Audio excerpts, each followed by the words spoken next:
भाई वो देख आइसक्रीम वाला, चल ना आइसक्रीम खाने चलते हैं। मेरा मन नहीं है जाने का, तू जाके ले आ। चलते हैं ना, गाड़ी में बैठा फोन ही तो चला रहा है। यार तू चली जाना, मेरे लिए भी लेती आई हो। चल ठीक है।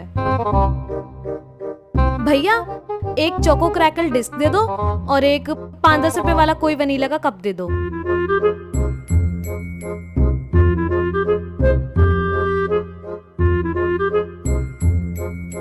हाँ ये ठीक है भैया, पे हो गया।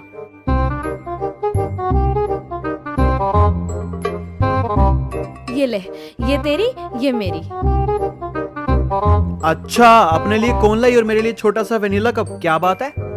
हाँ तो तू चला